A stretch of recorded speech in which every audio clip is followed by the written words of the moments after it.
శ్రీమాత్రే నమః. సద్గురు జ్యోతిషాలయం నుండి 2026లో 8వ తారీఖున జూన్ నుండి 14వ తారీఖు వరకు వార ఫలాలని మనం ఇప్పుడు 12 రాసులకి గోచార ప్రకారం ఎలా ఉందో తెలుసుకోబోతున్నాం.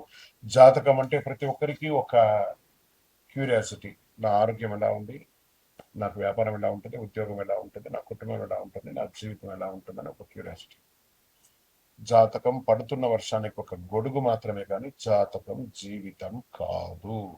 మీరు మిమ్మల్ని నమ్మండి, మీ యొక్క ఇష్టదైవాన్ని నమ్మండి,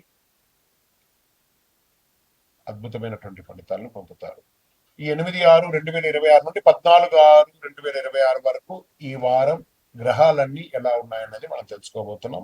రవి వృషభ రాశిలో ఉంటారు, బుధుడు వృషభ రాశిలో ఉంటారు, శుక్రుడు మిథున రాశిలో, కుజుడు సింహరాశిలో, గురుడు మిథున రాశి నుండి కర్కాటకానికి, శని మీనరాశిలో, రాహు కుంభరాశిలో, కేతు సింహరాశిలో ఉన్నారనమాట. ఈ వారంలో బుధ గృహ ప్రభావం వల్ల విద్య, ఉద్యోగ, వ్యాపార రంగాల్లో కొత్త ఆలోచనలతో ముందుకొస్తాయి. శని ప్రభావం వల్ల కొంత ఆలస్యం ఉన్నప్పటికీ కృషి చాలా అద్భుతంగా ఉంటుందని మాత్రం చెప్పడం జరుగుతుంది.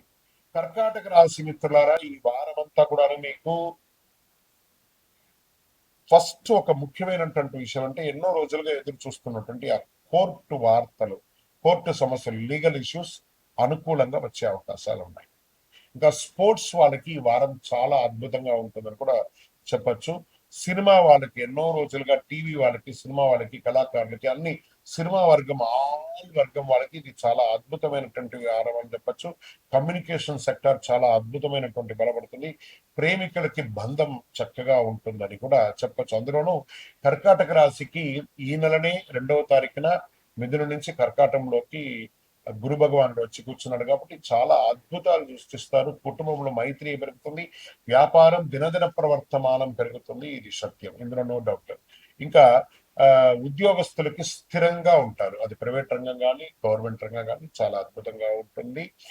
రియల్ ఎస్టేట్ కాస్త జాగ్రత్తగా అనుకూలం చేయండి. తర్వాత మీరు ఏమైనా పర్మిషన్స్ కోసం అప్లై చేస్తుంటే గవర్నమెంట్ నుంచి ఇల్లు కన్స్ట్రక్షన్స్ కానీ, లేకపోతే చిట్ ఫండ్స్ కానీ, బ్యాంక్ లోన్స్ కానీ, ఇవన్నీ కూడా సంతకాలు పెట్టేటప్పుడు డాక్యుమెంట్స్ అంతా ఒక్కసారి వెరిఫై చేసి చేయండి. చాలా బాగుంటుంది. ఈ వారం అంతా చాలా అద్భుతమైనటువంటి ఫలితాలు ఉండొచ్చు. నంబర్ 2 అనేది మీకు లక్కీ నంబర్. సిల్వర్ కలర్ మీకు చాలా కలిసి వస్తుంది. వాయువ్యం దిక్కు మీకు చాలా కలిసి వస్తుందని కూడా చెప్పచ్చు. ఓవరాల్ మీరు చేయవలసిందల్లా సుబ్రహ్మణ్య ఆరాధన చేయాలి, గురు భగవాన్ని ప్రార్థన చేయాలి, దక్షిణామూర్తికి ప్రార్థన చేయాలి. అంటే మంగళవారం, గురువారం ఒక 16 ప్రదక్షిణాలు దేవాలయానికి వెళ్ళి చేయండి. అద్భుతమైనటువంటి ఫలితాలు పొందుతారు. విజయోస్తు. ఇంకను మీ యొక్క వ్యక్తిగత జాతకం తెలుసుకోవడానికి కోసం మీ పరిసర ప్రాంతాల్లో ఉన్నటువంటి సద్గురువుల్ని సంప్రదించండి. లేదా మా ద్వారా తెలుసుకోవాలి మీ యొక్క జాతకం అంటే డిస్ప్లేలో కనబడుతున్నటువంటి నంబర్కి మీ పేరు, date of birth, time of birth, place of birth WhatsApp చేయండి. ఇంకను అతి శక్తివంతమైనటువంటి అనుగ్రహం పొందడానికి మంచి అద్భుతమైనటువంటి 48 రోజులు పూజ చేసినటువంటి కరంగాలి మాలను ధరించండి. ఆరోగ్యంగా ఉండండి, ఐశ్వర్యంగా ఉండండి. విజయోస్తు.